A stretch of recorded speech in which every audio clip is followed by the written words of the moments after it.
Bon, merci d'être là aujourd'hui. On va continuer notre étude du sanctuaire, en particulier les fêtes qu'on avait commencé à regarder la dernière fois.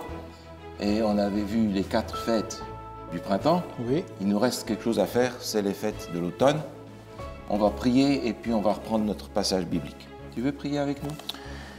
Mon tendre Père Céleste, on te remercie de ces moments, Seigneur, où on va ouvrir ta parole afin d'étudier ces sujets importants, Seigneur. Alors, Seigneur, on te demande d'envoyer ton esprit sur chacun d'entre nous afin qu'on comprenne bien ce que tu veux nous enseigner, Seigneur. C'est au nom de ton Fils qu'on te demande ces choses. Amen. Amen. Alors, nous avions regardé les fêtes du printemps, on va regarder ensemble les fêtes de l'automne.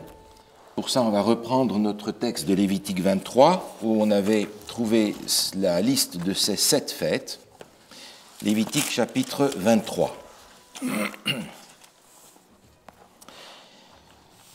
Il y a donc un espace de temps entre les fêtes du printemps et les fêtes de l'automne. Les fêtes de l'automne sont présentées à partir du verset 23. Paul, si tu veux bien, je vais te laisser lire les versets 23 à 25.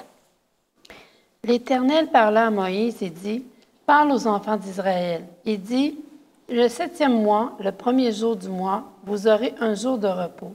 Publiez au son des trompettes et une sainte convocation. Vous ne ferez aucune œuvre servile et vous offrirez à l'Éternel des sacrifices consumés par le feu. » Merci. On a donc ici le 4e sabbat cérémoniel.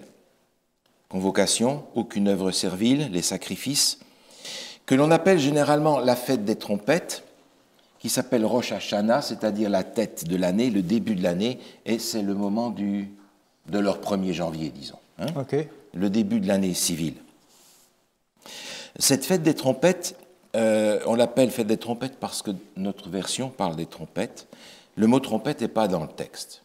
Ce sont les clameurs, ce sont les bruits, et qui sont souvent associés avec le son du chauffard. En réalité, dans notre texte en français, la plupart du temps, quand on trouve le mot trompette, dans le texte, c'est le mot chauffard qui est employé.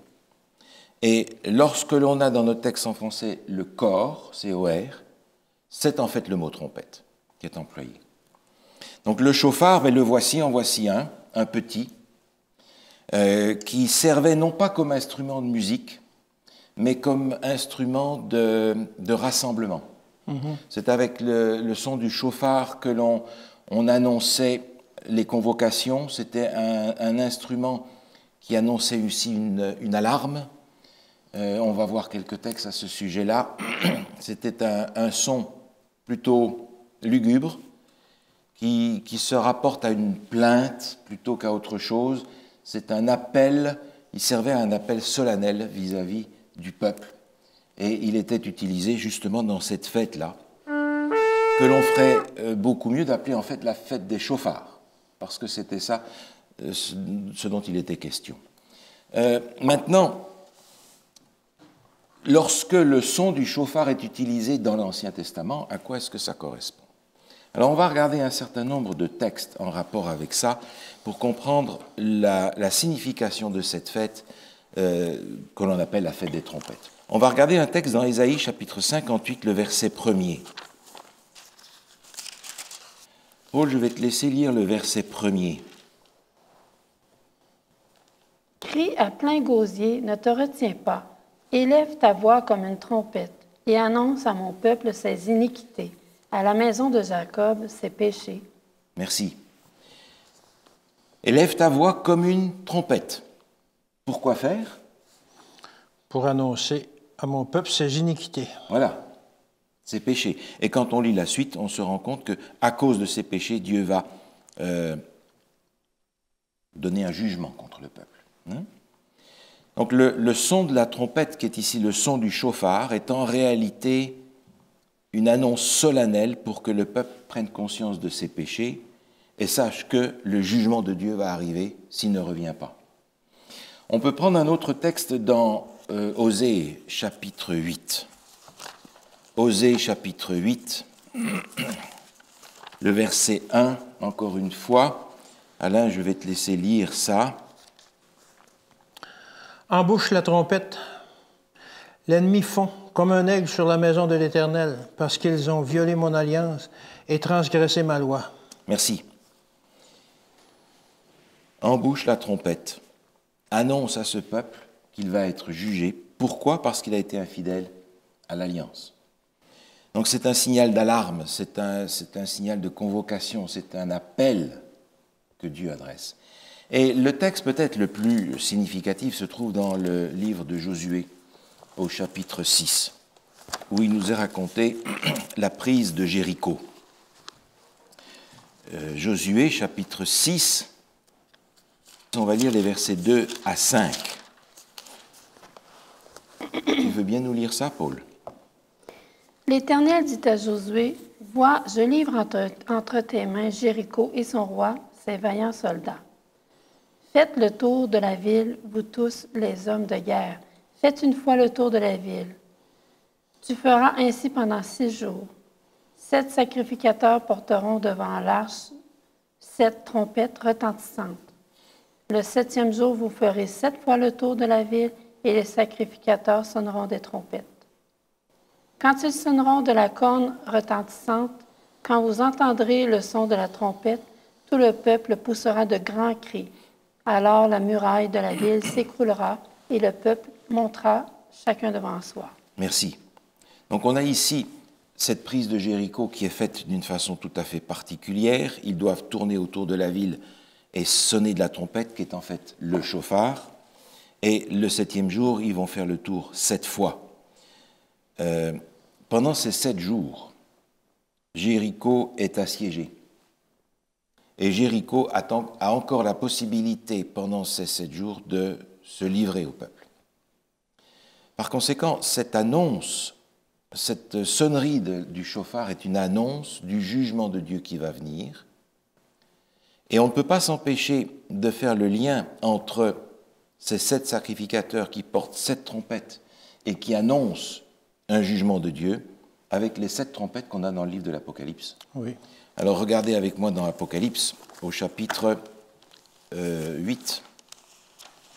Apocalypse, chapitre 8, où on a justement la description de ces 7 trompettes, les 7 anges qui vont sonner des trompettes. On va lire le verset 2, si tu veux bien lire le verset 2 pour commencer.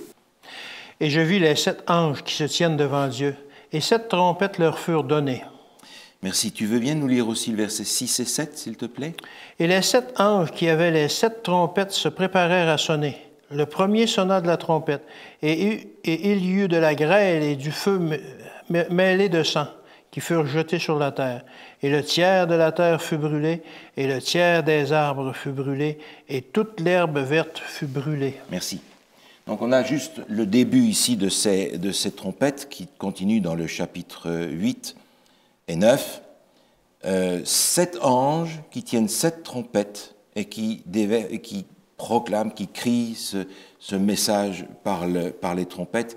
Et on voit dans le verset 7 qu'on a lu qu'il y a des jugements qui arrivent et qui sont au tiers, c'est-à-dire partiellement.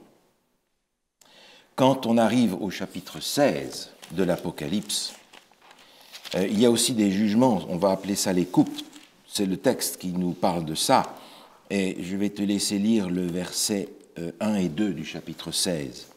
« Et j'entendis une voix forte qui venait du temple, et qui disait aux 7 anges, « Allez et versez sur la terre les 7 coupes de la colère de Dieu. » Verset 2.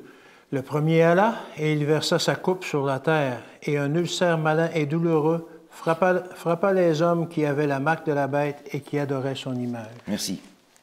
Cette fois-ci, ce n'est pas partiel, c'est complet. Et il est question ici des coupes de la colère de Dieu. On a donc l'exécution du jugement dont on a juste un avertissement par le son des trompettes.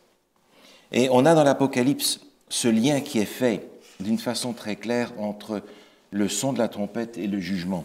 Au chapitre 14, par exemple, on va lire les versets 6 et 7, si tu veux bien nous lire ça. Je vis un autre ange qui volait par le milieu du ciel. ayant un évangile éternel pour l'annoncer aux habitants de la terre, à toute nation, à toute tribu, à toute langue et à tout peuple. Il disait d'une voix forte, « Craignez Dieu et donnez-lui gloire, car l'heure de son jugement est venue. Et adorez celui qui a fait le ciel et la terre et la mer et les sources d'eau. » Merci. Ce premier message des 3 anges qui sont ici, dans ce chapitre 14, le premier message est clair, « Craignez Dieu, donnez-lui gloire. » Pourquoi ? Car l'heure de son jugement est venue. L'heure de son jugement est venue. Et on a juste dans le début du verset cet ange qui vole par le milieu du ciel et qui disait d'une voix forte. Cette expression qui est ici dans le Nouveau Testament, mégaphoné, correspond exactement à ce que l'on a dans l'Ancien Testament lorsqu'il est question de cette clameur, terroir. Élevez vos voix. C'est exactement le même sens. On a par conséquent ici l'annonce du jugement de Dieu qui est fait par cette clameur que les trompettes, que les chauffards annonçaient. Qu'est-ce que nous avons donc dans Lévitique 23 ? Eh bien, nous avons en fait la première fête de l'automne qui arrive le premier jour du mois du Tishri, le 7e mois, et qu'on va appeler la fête des chauffards.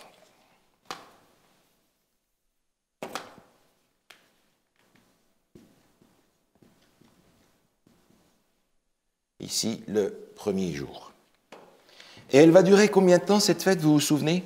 C'est une fête d'une journée. C'est une fête d'une journée. Mais c'est une fête qui va conduire le peuple dans la préparation pour la fête suivante, qui arrive, nous dit le texte au verset 27, le 10e jour de le ce 10e jour mois. de ce 7e mois. Il y a donc une période de 10 jours entre le premier jour de ce mois et le 10e jour de ce mois où on a la fête suivante. En fait, ces 10 jours sont 10 jours solennels, 10 jours de préparation, 10 jours où le peuple, pendant qu'il entend ce son du chauffard, est appelé à s'approcher de Dieu et à se mettre en ordre avec Dieu. J'ai ici un texte qui est issu de Jewish Encyclopedia. Permettez que je vous lise juste un petit paragraphe. Dans le judaïsme rabbinique, le jour des expiations achève la période pénitentielle de 10 jours commençant avec le Nouvel An, époque de repentance et de prière. Le Nouvel An et le jour des expiations sont des jours de sérieuse méditation, des jours terribles. Le premier est le jour annuel du jugement où toutes les créatures passent en revue devant l'œil scrutateur de l'Omniscient. La destinée est suspendue jusqu'au jour des expiations où le sort de chaque homme est scellé. Donc cette fête des trompettes, cette fête des chauffards, en fait, est intimement liée à la fête qui vient après et qui arrive à partir du verset 27. Parce que ces 10 jours sont 10 jours de préparation. Et ces 10 jours étaient particulièrement solennels parce que le peuple, lorsqu'il va se présenter dans la fête suivante, doit s'être mis en ordre avec Dieu. Maintenant, la question est un peu de savoir, de la même manière qu'on avait vu dans les fêtes du printemps que ces fêtes correspondaient à des événements précis dans la vie de Jésus, dans sa première venue, à quoi est-ce que cette fête des trompettes correspond ? On a une fête des trompettes qui, ici, annonce le jugement de Dieu et qui est avant le moment de ce jugement. À quoi est-ce que ça correspond dans notre histoire ? On a vu que les 4 premières fêtes, les fêtes du printemps, correspondent au ministère de Jésus lors de sa première venue, et on peut facilement imaginer que les fêtes de l'automne correspondent au ministère de Jésus en rapport avec sa deuxième venue. Parce que l'on sait que le jour de l'Éternel, qui est le moment où Jésus revient, la fin des temps, doit être précédé d'un jugement, parce qu'il est annoncé. Alors à quoi est-ce que ça correspond, ce moment de jugement ? Eh bien, je crois que dans l'histoire, c'est pas difficile de trouver ce moment particulier qui n'est pas la réforme du XVIe siècle, elle est passée, mais ce qu'on va appeler le réveil, le grand réveil qui est parfois divisé en plusieurs parties, mais qui se situe au XIXe siècle. Et il y a là dans ce réveil quelque chose d'un peu particulier, c'est que on va avoir un certain nombre de prédicateurs qui vont étudier la parole de Dieu et en particulier les prophéties. Et ce réveil va être le résultat de la prédication des prophéties. Ce ne sont pas des gens qui ont nécessairement contact les uns avec les autres. Ce n'est pas une église en particulier qui va provoquer ce réveil. Ce sont des prédicateurs dans différents endroits du monde et qui vont couvrir une bonne partie du monde, en particulier du monde occidental, avec une prédication ciblée sur les prophéties. On arrive au temps de la fin. Il va falloir par conséquent se préparer pour le temps de la fin. On en a plusieurs et ils sont assez nombreux. Certains sont plus connus que d'autres. Je pense à Lacunza, qui était en Amérique du Sud. Je pense à Joseph Wolf, qui était au Proche-Orient et en Inde. Je pense à Bengel, qui était en Allemagne. Je pense aussi à Louis Gossen, qui était en France. Et puis, dans l'Amérique du Nord, on a William Miller, qui était aussi directement relié avec la prophétie. Ces gens ne sont pas issus des mêmes milieux religieux, mais ils vont tous arriver avec un message de réveil. Et ce réveil va avoir lieu, parfois avec plus ou moins de bonheur, mais le message de la proclamation de la prochaine venue de Jésus retentit d'une façon particulière à ce moment-là. Vous vous souvenez que dans le discours de Jésus sur les signes des temps, il est question de signes dans le ciel, la lune, le soleil, les étoiles, avant le jour de l'Éternel, le jour où Jésus revient. En 1833, par exemple, lorsque William Miller annonce le retour de Jésus, il y a une chute d'étoiles. Alors vous comprenez que les gens ont été impressionnés en voyant la réalisation d'une prophétie et la proclamation de ce message-là. Alors William Miller avait fait le bon calcul, mais il avait mal étiqueté l'événement, ce qui a produit une déception. Jésus n'est pas revenu, en effet, parce que personne ne sait ni le jour ni l'heure. Mais tous ces prédicateurs avaient ciblé leur prédication sur la fin des temps. Okay. Et un certain nombre de signes sont arrivés à ce moment-là. On a déjà dès 1755 le fameux tremblement de terre de Lisbonne qui a secoué une grande partie du monde. En 1780, on a le jour obscur dont il est question. 1833, la chute d'étoiles. On a donc dans cette période-là des signes qui correspondent à ce que Jésus avait donné en rapport avec la fin des temps. Ce qui a éveillé l'attention énormément par rapport à la prédication ciblée sur la fin des temps, le retour de Jésus. On a ici la fête des trompettes. Cette grande clameur qui a couvert une grande partie du monde et qui invite les gens de ce temps-là à se préparer au retour de Jésus. À se préparer en réalité à ce qui va arriver après et qui est dans notre texte de Lévitique 23, la fête suivante. Oui. Lévitique 23, où je reviens maintenant, comme je le disais tout à l'heure, ces 10 jours terribles, pour reprendre l'expression rabbinique, sont des jours de préparation pour arriver à la fête dont il est question à partir du verset 27, si tu veux bien, Alain, nous lire les versets 27 et 28. Le 10e jour de ce 7e mois, ce sera le jour des expiations. Vous aurez une sainte convocation. Vous humilierez vos âmes et vous offrirez à l'Éternel des sacrifices consommés par le feu. Vous ne ferez aucun ouvrage ce jour-là, car c'est le jour des expiations où doit être faite pour vous l'expiation devant l'Éternel, votre Dieu. Merci. Lorsqu'on a la fête des trompettes, qui est une annonce du jugement, il n'est pas difficile de comprendre que la fête suivante est en rapport avec le jugement. Maintenant, il va falloir être prudent lorsqu'on utilise le mot jugement, parce que, en français comme dans les Écritures, ça peut être 3 choses différentes. Le jugement, ça peut être l'investigation du jugement, c'est-à-dire le procès. Ça peut être aussi la sentence qui est prononcée, ou ça peut être la peine qui est appliquée, l'exécution de ce jugement. Donc quand on parle de jugement, il faut savoir dans quel sens il est employé. Ici, vous avez remarqué, nous avons le 5e sabbat cérémoniel, une sainte convocation, vous humilierez vos âmes, aucun ouvrage, des sacrifices. C'est un jour particulièrement solennel.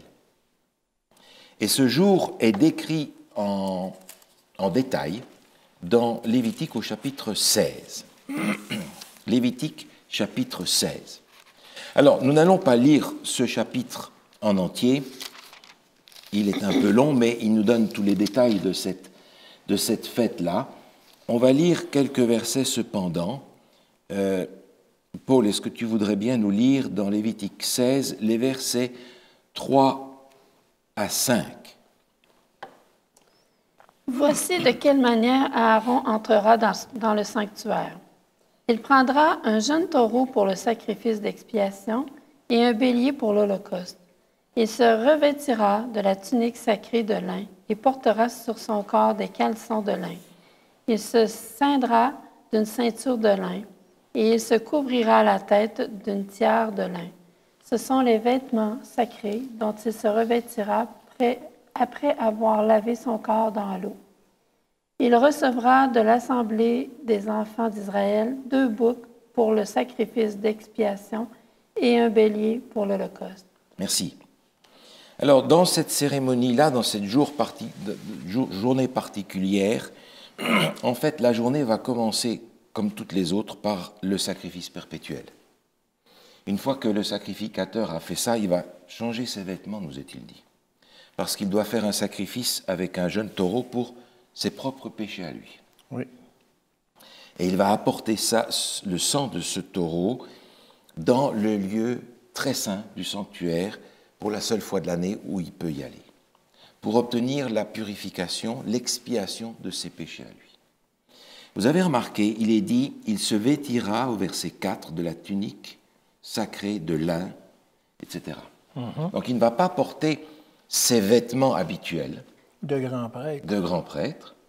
Et on ne peut pas s'empêcher de faire le lien entre le sacrificateur qui va ici servir dans le lieu très saint et le texte que l'on a dans le livre de l'Apocalypse.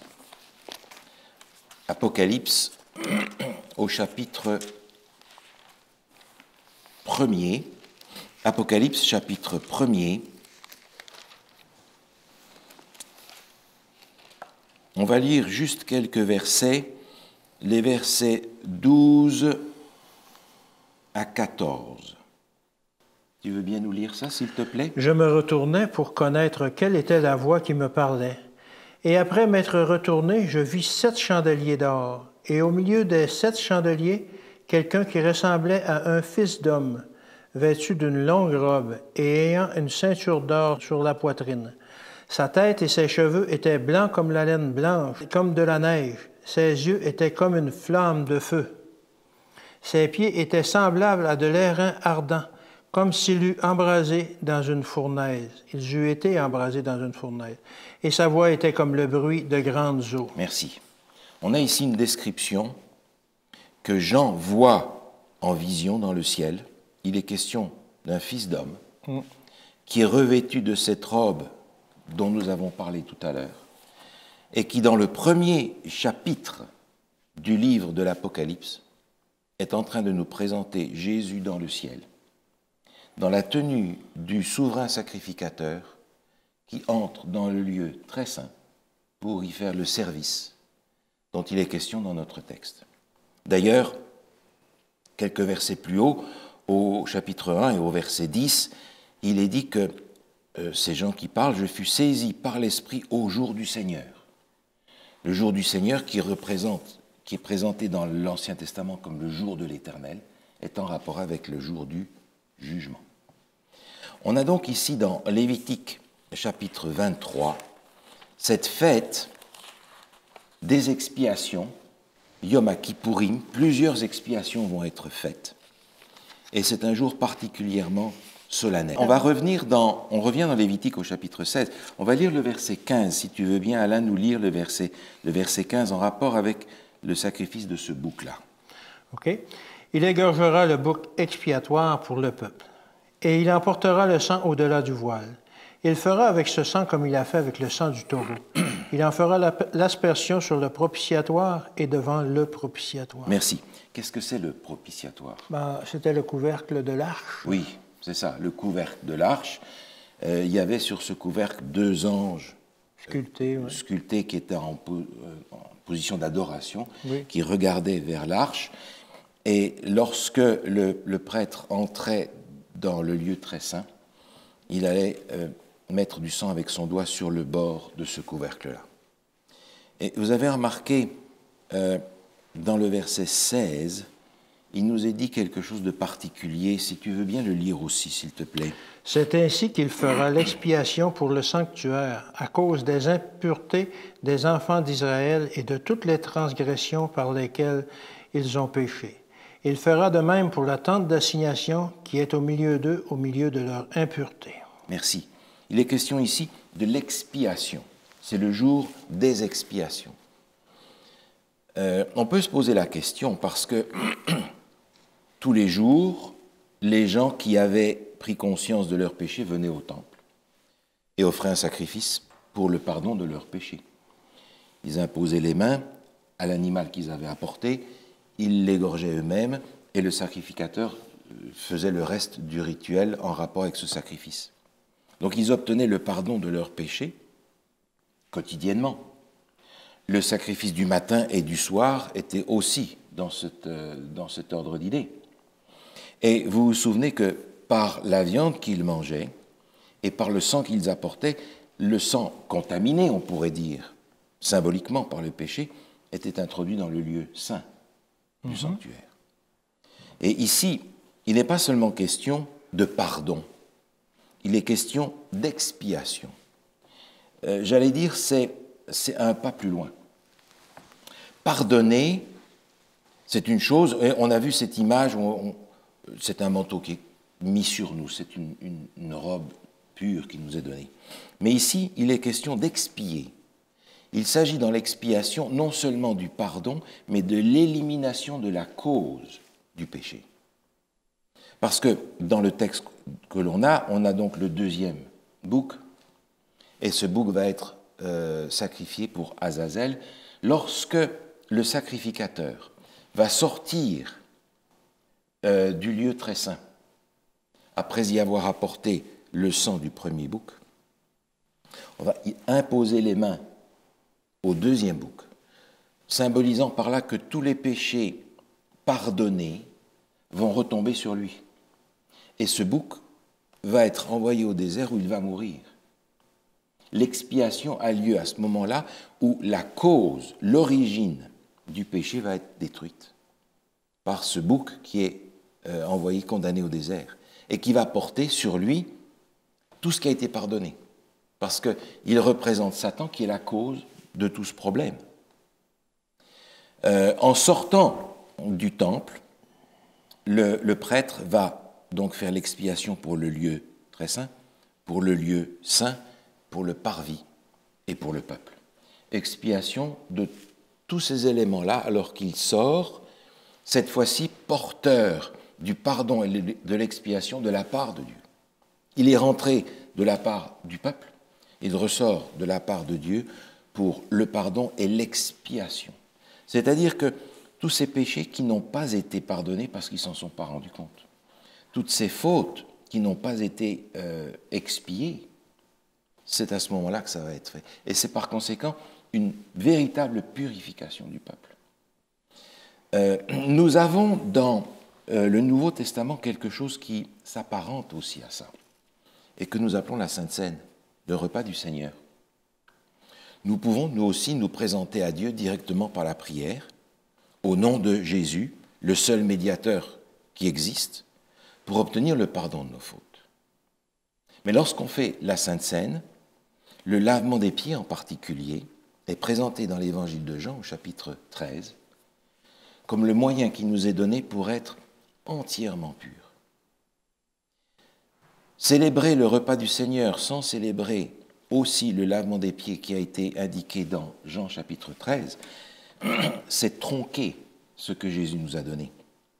parce qu'il y a là le moyen d'obtenir le pardon de tout ce que nous n'avons pas présenté à Dieu, parce que nous ne savons pas, parce qu'on l'a oublié, etc.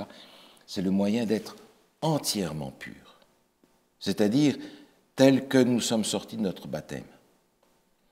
Il y a un parallèle entre les deux avec la fête des expiations qui est ici présentée et qui est un jour particulièrement solennel pour le peuple. Quand est-ce que cette fête des expiations trouve son application dans l'histoire? Alors pour ça, il nous faut aller dans le livre de Daniel, dans le livre du prophète Daniel, où on va retrouver ces éléments-là, et sans que nous ayons besoin d'étudier tout le livre du prophète Daniel pour ça, on va juste prendre quelques éléments. Je profite d'en faire la publicité. Nous avons déjà fait 13 émissions sur le livre de Daniel, qui peuvent être vues pour avoir l'ensemble du livre de Daniel et en comprendre le sens. Mais je viens maintenant dans Daniel au chapitre 7. Daniel chapitre 7, et j'aimerais qu'on puisse lire pour commencer le verset 9 et 10. Si tu veux bien nous lire ça, Paul. Alors je regardais pendant que l'on plaçait des trônes, et l'Ancien des jours s'assit. Son vêtement était blanc comme la neige, et les cheveux de sa tête étaient comme de la laine pure. Son trône était comme des flammes de feu, et les roues comme un feu ardent. Un fleuve de feu coulait et sortait de devant lui. 1000 milliers le servaient, et 10 000 millions se tenaient en sa présence. Les juges s'assirent et les livres furent ouverts. Merci. On est dans un contexte de quoi ici? De jugement, là. C'est difficile de voir autre chose. C'est ça, c'est un trône, et l'Ancien des jours, il s'assit là, puis oui. On le dit justement au verset 10, les juges s'assirent. Les juges s'assirent et les livres furent ouverts. Dans l'Israël ancienne, c'était le rôle de juge était rempli par le roi ou par le souverain sacrificateur. Et quand on lit les textes de l'Ancien Testament, on ne va pas le faire maintenant, mais vous pouvez vous amuser à chercher ça, c'est intéressant. Lorsque le roi s'assied, il s'assied pour juger. Quand il se lève pour exécuter le jugement. Et on retrouve ça aussi dans le livre de Daniel, au chapitre 12, par exemple.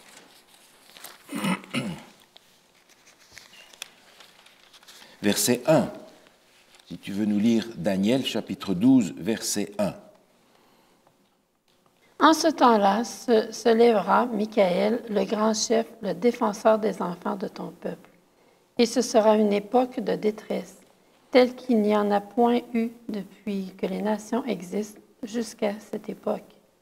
En ce temps-là, ceux de ton peuple qui seront trouvés inscrits dans le livre seront sauvés. Merci. On se rend compte en lisant ce texte qu'il y a des gens dont les noms sont conservés dans le livre de vie.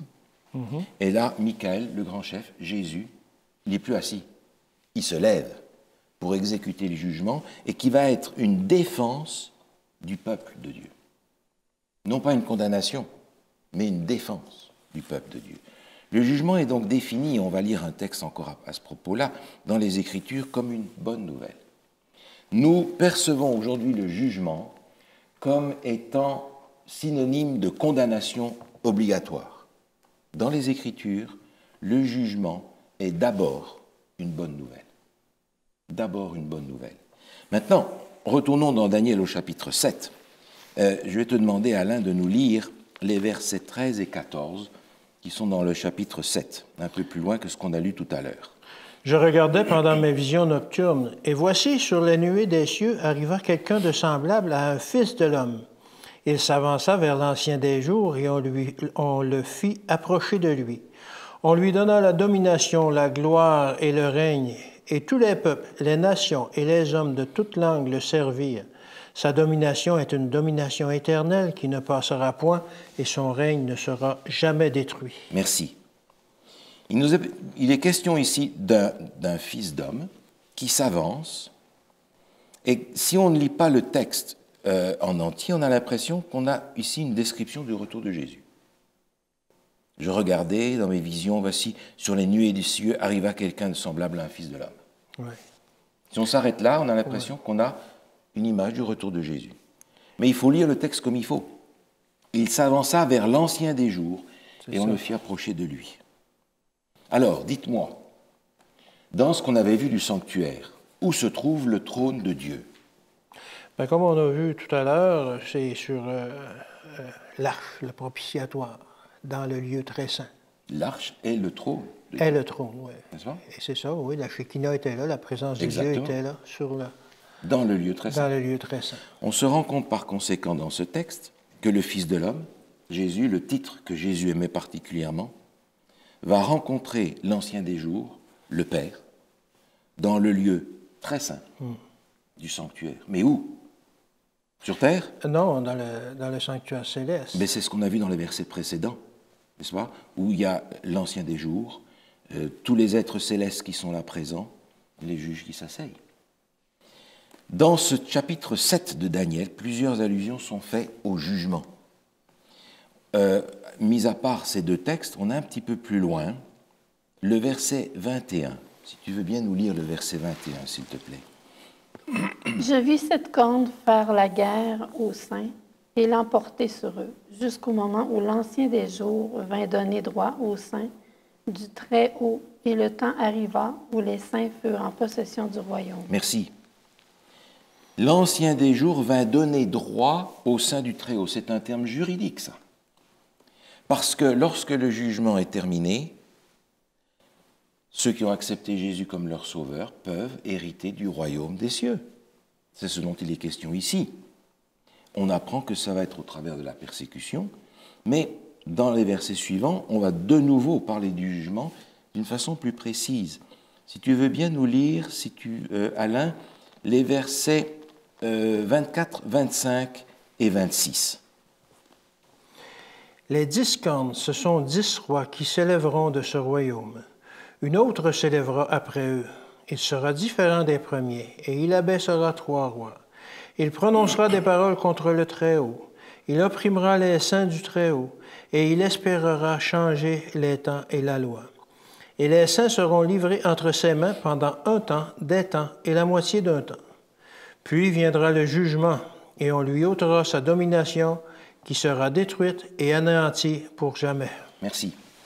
On a donc ici, sans rentrer dans les détails du chapitre 7, une puissance qui s'oppose à Dieu, qui prononce des paroles contre le Très-Haut, une arrogance contre Dieu, et qui va en même temps persécuter les vrais croyants. Et il nous dit que cette période de difficulté, de persécution, va durer un temps, des temps et la moitié d'un temps. Je me réfère là à notre étude de Daniel qui est déjà visible, par laquelle on comprend qu'il s'agit ici de 3 temps et demi, de 3 ans et demi, dans le calendrier hébreu, 1 an, 360 jours, calendrier lunaire. Et on a par conséquent, dans cette période de 3 ans et demi qui est présentée ici, une période de 1260 jours. Lorsqu'on a le nombre de jours, on a automatiquement dans la prophétie le nombre d'années. 1 jour égale 1 an. Le texte ici du chapitre 7 de Daniel nous permet de trouver dans l'histoire cette période-là. Il faudrait qu'on étudie le chapitre en entier, mais on comprend qu'il s'agit là d'une période qui part de 538 de notre ère jusqu'à 1798. 1798.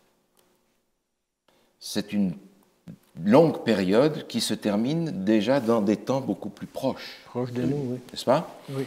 Mais le texte est intéressant. Il dit « Les saints seront livrés entre ses mains pendant un temps, des temps, la moitié d'un temps, puis vient le jugement. » On apprend donc que ce jugement dont il est question un peu plus tôt dans les textes qu'on a lus va se développer dans le ciel après cette période de 1260 années qui se termine en 1798. On peut donc attendre le début du jugement dans le ciel à partir des années 1800. On n'est pas capable de fixer le moment précis où ce jugement commence. Il faudra aller dans le chapitre 8 et dans le chapitre 9 pour le savoir. Parce que dans le chapitre 8, il y a un thème qui revient là, qui est particulièrement significatif en rapport avec le jour des expiations. Et je vais te demander, Alain, si tu veux bien nous lire dans le chapitre 8, le verset 13 et 14. J'entendis parler un saint, et un autre saint dit à celui qui parlait, « Pendant combien de temps s'accomplira la vision sur le sacrifice perpétuel et sur le péché dévastateur? Jusqu'à quand le sanctuaire et l'armée seront-ils foulés? » Et il me dit, 2300 soirs et matins, puis le sanctuaire sera purifié. Ah, le sanctuaire sera purifié. C'est exactement ce qui se passe dans la fête des expiations. Oui, oui, Où oui. symboliquement, On sortait les péchés. le sanctuaire est purifié de tous les péchés qui s'y sont, en quelque sorte, accumulés pendant l'année, pour préparer le peuple à la fin de l'année. Ici, on a l'annonce de la purification du sanctuaire à la fin d'une période très longue, de 2300 ans. Pour savoir quand ça se termine, il faut aller dans le chapitre 9, qui reprend des données, et nous n'allons pas le faire maintenant, mais les données du chapitre 8 et 9 nous permettent de comprendre que ce jugement commence dans le ciel un peu après les années 1800, c'est-à-dire à la date que le chapitre 8 et 9 nous donnent de 1844. Qu'est-ce qui s'est passé en 1844 sur la terre? Rien. Sinon l'accomplissement d'une prophétie dans le ciel. Et ce jugement est d'une extrême importance parce que Jésus ne peut pas revenir avant qu'on sache qui est sauvé et qui ne l'est pas. Il faut donc que le jugement dans le sens procès ait lieu avant le retour de Jésus. Compte tenu qu'il faut qu'il sache qui il va amener et qui va... Quand Jésus revient, qu'est-ce qu'il vient prendre? Il vient prendre l'épouse, mais qui est l'épouse? Les chrétiens, les sauvés, ceux qui sont sauvés. Ceux qui sont sauvés ceux en qui ont accepté, Jésus-Christ. oui, c'est ça. Mais il faut que le jugement ait lieu pour ça. C'est pour ça que le jugement dans les Écritures est bonne nouvelle. Regardez par exemple dans le livre des psaumes, psaume 98. Psaume 98.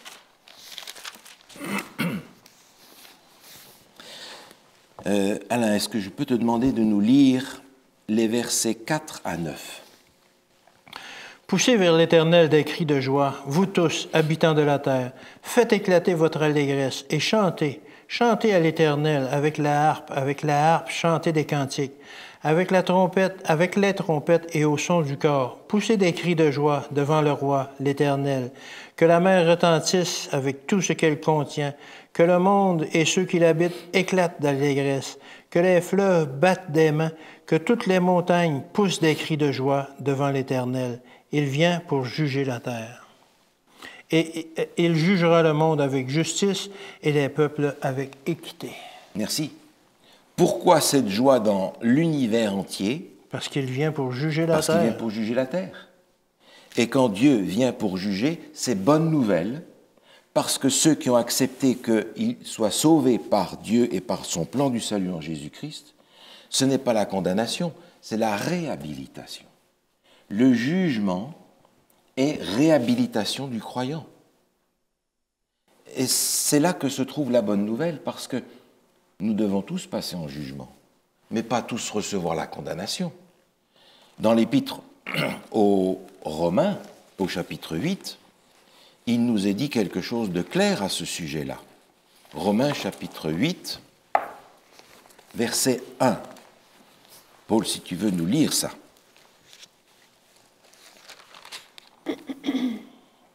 Il n'y a donc maintenant aucune condamnation pour ceux qui sont en Jésus-Christ. Pas de condamnation pour ceux qui sont en Jésus-Christ. Mais pour savoir qu'ils n'ont pas de condamnation, il faudra qu'il y ait le jugement. On va regarder dans la deuxième épître de Paul aux Corinthiens. Deuxième épître de Paul aux Corinthiens, au chapitre 5. 2 Corinthiens, chapitre 5, le verset 10. Si tu veux bien nous lire ça, Alain. Car il nous faut tous comparaître devant le tribunal de Christ, afin que chacun reçoive selon le bien ou le mal qu'il aura fait, étant dans son corps. Nous devons tous comparaître devant le jugement. Parce que ce jugement je l'attends avec impatience pour moi qui ai accepté Jésus comme mon sauveur, parce que c'est le moment de la réhabilitation pour l'éternité en tant que fils et fille de Dieu. C'est là, en fait, que va se réaliser toute la promesse qui nous est faite de la vie éternelle. Psaume 35, versets 23 et 24. Réveille-toi, réveille-toi pour me faire justice. Mon Dieu et mon Seigneur, défends ma cause. Juge-moi selon ta justice, Éternel mon Dieu, et qu'il ne se réjouisse pas à mon sujet. Merci. David implore Dieu pour qu'il soit jugé, parce qu'il sait qu'appartenant à Dieu, il sera réhabilité, pas condamné.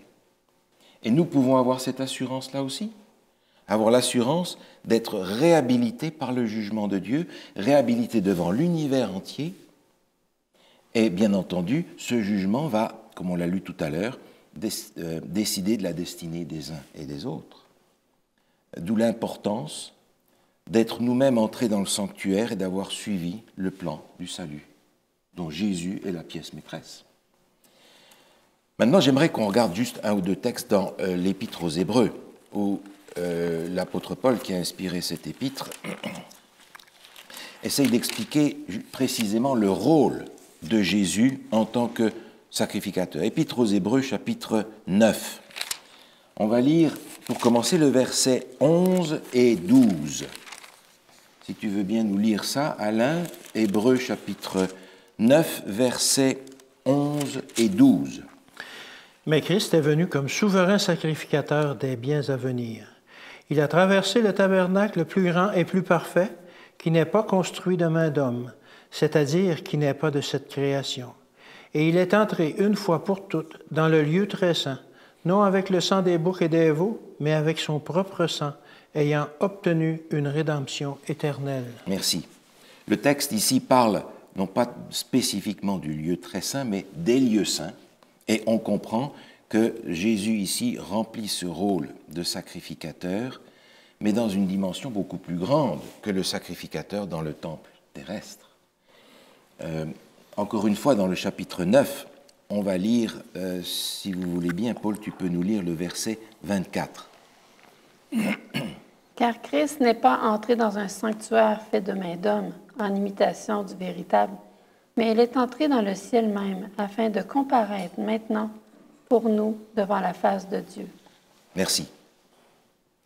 Comparaître devant la face de Dieu, c'est ce qu'on a lu dans Daniel, où on fait entrer, on présente le Fils de l'homme à l'ancien des jours. Par conséquent, cette fête des expiations, qui est si solennelle et si importante pour le peuple et qu'il est aussi pour nous, a une application dans l'histoire qui est particulièrement importante. Le livre de Daniel nous donne le moment où dans le ciel commence le jugement. Chapitre 8, chapitre 9 nous dit ici que cette fête des expiations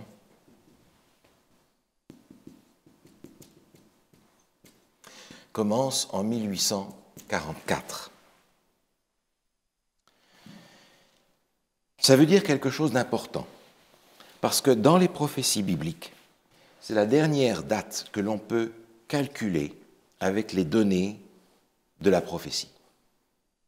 Après ça, on est dans un temps élastique. Qu'est-ce qui nous est dit sur le retour de Jésus? Personne ne sait, ni le jour, ni l'heure. Dieu se réserve ce temps-là. Et dans l'épître de Pierre, il est dit que c'est la patience de Dieu ne voulant qu'aucun périsse, mais que tous parviennent à la repentance. Autrement dit, dans le ciel maintenant, est en train de se dérouler la dernière étape prophétique avant que le retour de Jésus soit possible. Ça nous donne une idée de la solennité de ce qui se passe dans le ciel maintenant. Et par conséquent, de la solennité pour nous aussi, sachant que le jour où ce jugement est terminé, qu'est-ce qui peut arriver? Le retour de Jésus. Jésus peut revenir, et dans le ciel, il est clair à ce moment-là qui est sauvé et qui ne l'est pas. Jésus vient donc chercher l'épouse, mais on sait qui c'est.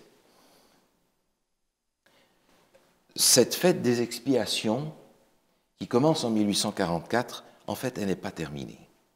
Parce que dans le service du sanctuaire, je mentionnais tout à l'heure que cette journée commençait par le sacrifice perpétuel, et cette journée se terminait aussi par le sacrifice perpétuel. Ça veut dire que pendant le moment où ce jugement a lieu, le temps de grâce continue à rouler. On a encore pendant ce temps-là la possibilité d'accéder à la grâce de Christ, de nous convertir, d'être pardonné, d'être justifié, d'être transformé et d'être préparé pour son retour. C'est donc un temps de grâce qui se continue.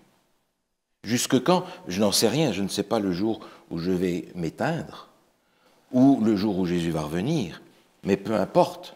Mon temps de grâce, c'est ma vie maintenant. Et dans ce sens-là, je comprends que cette fête soit solennelle parce qu'il se passe quelque chose de solennel dans le ciel. Une chose est intéressante, et j'aimerais juste le mentionner avant de passer à la dernière fête.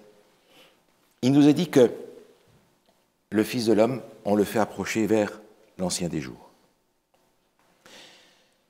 Jean présente Jésus comme étant notre avocat.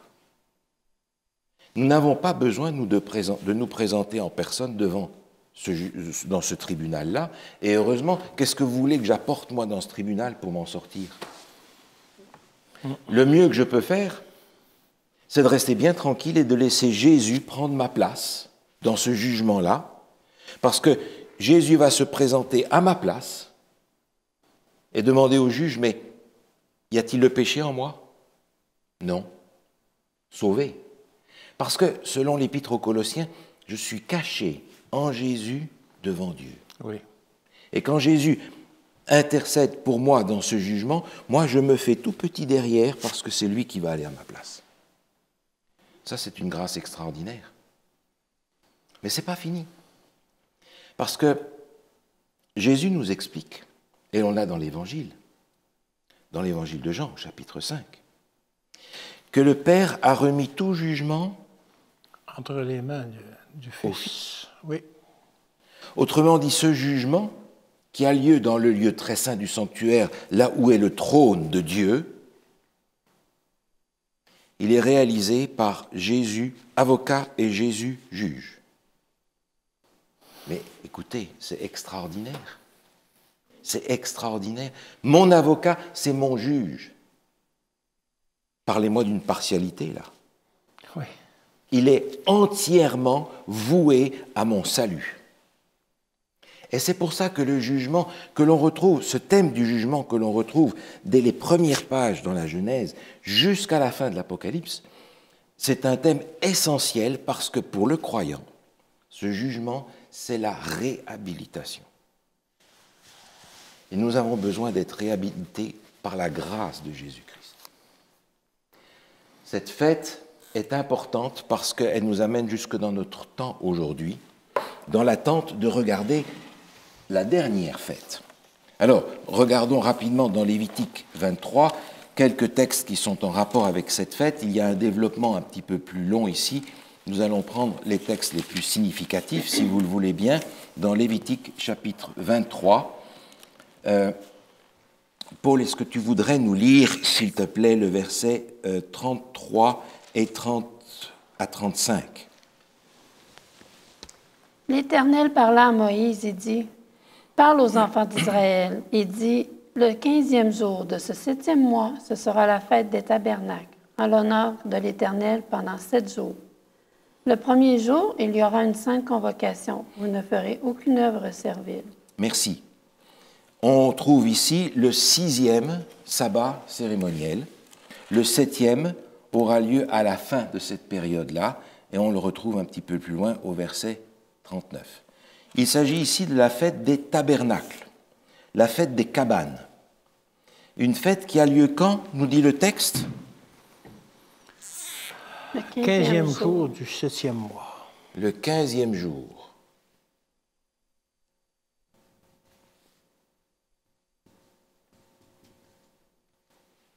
C'est ici la fête des cabanes.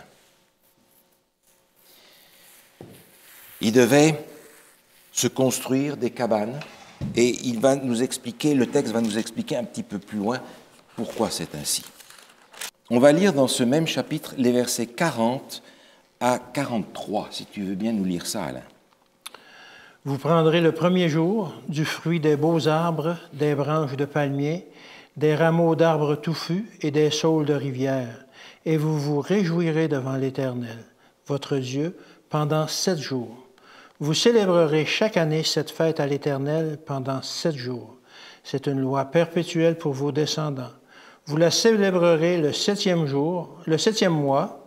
Vous demeurerez pendant 7 jours sous des tentes. Tous les indigènes en Israël demeureront sous des tentes afin que vos descendants sachent que j'ai fait habiter sous des tentes les enfants d'Israël après les avoir fait sortir du pays d'Égypte. Je suis l'Éternel, votre Dieu. Merci. Ils vont donc construire des cabanes et habiter là parce que Dieu veut leur rappeler qu'ils ont eu ce pèlerinage dans le désert jusqu'à ce que Dieu les fasse entrer dans la terre promise. C'est une fête particulière et il est dit à propos de cette fête quelque chose qui n'est pas dit à propos des autres. On va le lire dans Deutéronome au chapitre 16. Deutéronome chapitre 16, les versets 13 à 15. Deutéronome chapitre 16, les versets 13 à 15, si tu veux bien nous lire ça. Tu célébreras la fête des tabernacles pendant 7 jours, quand tu recueilleras le produit de ton aire et de ton pressoir. Tu te réjouiras à cette fête, toi, ton fils et ta fille, ton serviteur et ta servante, et le Lévite, l'étranger, l'orphelin et la veuve qui seront dans tes portes.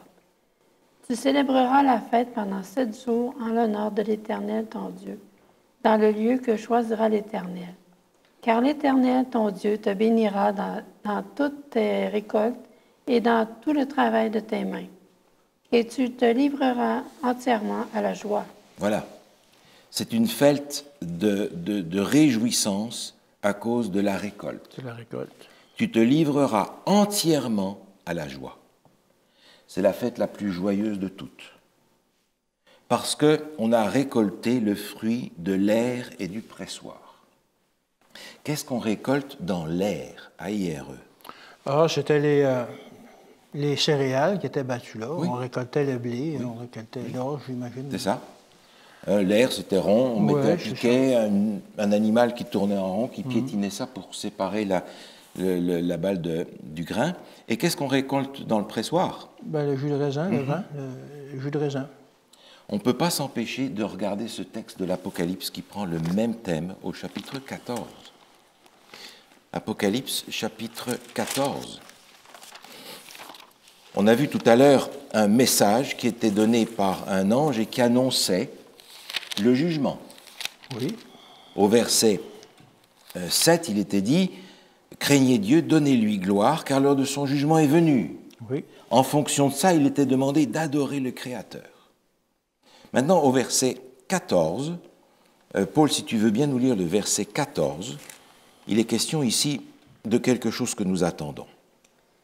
Je regardai, et voici, il y avait une nuée blanche, et sur la nuée était assis quelqu'un qui ressemblait à un fils d'homme, ayant sur sa tête une couronne d'or, et dans sa main une faucille tranchante. Merci. On retrouve une image qu'on avait vue déjà un peu dans l'Apocalypse, dans Daniel, en pensant que c'était le retour de Jésus. Mais non, dans Daniel, il allait dans le lieu très saint du sanctuaire céleste. Ici, par contre, il apparaît avec une couronne d'or. On a au verset 14 du chapitre 14 une description symbolique du retour de Jésus. Jésus revient et il a une faucille tranchante. Dans les versets suivants, il nous est dit, par exemple, au verset 15, si tu veux lire le verset 15, Alain. Et un autre ange sortit du temple, criant d'une voix forte à celui qui était assis sur la nuée, « Lance ta faucille et moissonne, car l'heure de moissonner est venue, car la moisson de la terre est mûre. » Merci. On va moissonner les céréales pour mettre ça dans les greniers. Une image de ceux qui sont sauvés. Oui. Mais le texte continue. c'est le verset 17, si tu veux nous lire le verset 17. Et un autre ange sortit du temple qui est dans le ciel, ayant lui aussi une faucille tranchante. Verset 18, s'il te plaît. Et un autre ange qui avait autorité sur le feu sortit de l'autel et s'adressa d'une voix forte à celui qui avait la faucille tranchante, disant, « Lance ta faucille tranchante et vendange les grappes de la vigne de la terre, car les raisins de la terre sont mûrs. » Est-ce que tu veux nous lire le verset 20, s'il te plaît? Et la cuve fut foulée hors de la ville, et du sang sortit de la cuve jusqu'aux morts des chevaux sur une étendue de 1600 stades.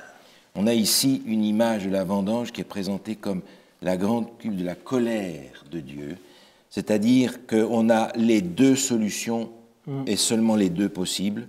Soit on est un grain que le Seigneur engrange dans ses greniers pour la vie éternelle, soit on est dans le raisin qui est foulé et qui est détruit, les perdus autrement dit. Le jugement va déterminer ces deux catégories de gens. Et quand Jésus revient, c'est ça qu'on trouve. Et on se réjouit. Livre-toi entièrement à la joie dans la fête des tabernacles, parce que maintenant tu vas sortir de ta cabane, tu vas sortir du désert, et tu vas jouir de la terre promise qui t'est donnée. Non pas une terre promise, j'allais dire sur cette terre, en attendant que, mais la terre pleinement restaurée, comme il est dit dans l'Apocalypse, de nouveaux cieux et une nouvelle terre où la justice habitera. Cette fête, par conséquent, qui est la fête des tabernacles, termine le cycle des 7 fêtes de l'année religieuse juive et couvre tout le ministère de Jésus. En réalité, ces 3 dernières fêtes, qui sont les fêtes de l'automne, sont en rapport avec la deuxième venue de Jésus. Et cette deuxième venue de Jésus, c'est notre temps. Le jugement a commencé dans le ciel, il se continue, et nous attendons avec impatience la venue de Jésus, où il nous introduira dans la vie éternelle. Nous sommes encore dans le désert, il faut admettre, à bien des égards. Nous attendons avec impatience que Jésus revienne. Et je voudrais simplement terminer peut-être ce texte sur la fête des tabernacles avec le passage d'Apocalypse 21. Et je te demanderai, Alain, de nous lire le verset 1 à 5. Puis je vis un nouveau ciel et une nouvelle terre, car le premier ciel et la première terre avaient disparu, et la mer n'était plus. Et je vis descendre du ciel, d'auprès de Dieu, la ville sainte, la nouvelle Jérusalem, préparée comme une épouse qui s'est parée pour son époux. Et j'entendis du trône une voix forte qui disait, « Voici le tabernacle de Dieu avec les hommes. Il habitera avec eux et ils seront son peuple. Et Dieu lui-même sera avec eux. Il essuiera toute larme de leurs yeux et la mort ne sera plus. Et il n'y aura plus ni deuil, ni cri, ni douleur, car les premières choses ont disparu. Et celui qui était assis sur le trône dit, « Voici, je fais toutes choses nouvelles. » Et il dit, « Écris ces paroles. Écris, car ces paroles sont certaines et véritables. » Merci. On a ici l'achèvement de la grande controverse entre Christ et Satan. Et dans ce programme de fête se trouve tout le plan du salut en Jésus-Christ. Je peux comprendre que les Hébreux devaient regarder en avant pour comprendre ce plan. Ils n'en ont probablement pas compris tout ce que nous pouvons en comprendre aujourd'hui, les détails, alors que nous regardons en arrière. Mais si nous avons véritablement conscience que nous sommes arrivés dans le temps de la fin, je crois qu'il est important qu'on puisse comprendre comment le Seigneur veut achever son plan pour nous et pour l'humanité. Jésus revient bientôt, le jugement se déroule dans le ciel, c'est une grande réjouissance pour nous, parce que bientôt va apparaître Jésus qui va venir chercher ceux qui se sont consacrés à lui. Ces images sont extraordinaires parce qu'elles sont en réalité prophétiques. On retrouve dans l'histoire le développement de la vie de Jésus, première venue, du ministère de Jésus dans le ciel, deuxième venue. Et je crois que nous ne devons pas attendre très longtemps avant d'arriver à la fête des cabanes, où nous pourrons nous livrer entièrement à la joie. Moment où on sera sorti du désert sous toutes les formes qu'il peut avoir pour les uns et pour les autres, et rencontrer véritablement celui qui est venu mourir pour nous et nous sauver.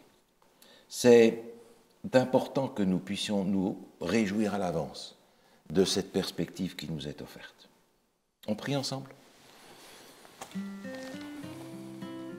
Seigneur, nous voulons te louer pour les images de ta parole qui nous apportent cette bienheureuse espérance, cette joie dans notre vie aujourd'hui et l'assurance que tu viens bientôt pour prendre la défense de ton peuple. Seigneur, nous avons accepté Jésus comme notre Sauveur. Nous voulons marcher aujourd'hui de ce pas dans la transformation que tu veux accomplir en nous par l'action de ton Saint-Esprit. Et Seigneur, nous voulons être prêts pour le jour où tu reviendras. Merci de nous faire connaître ton plan du salut. Merci de le révéler par ton esprit, par ta parole. Et Seigneur, dans ta bonté, selon ta promesse, achève en chacun d'entre nous cette œuvre que tu as commencée et que tu as promis d'achever pour le jour de Jésus. Nous te le demandons en son nom. Amen. Amen.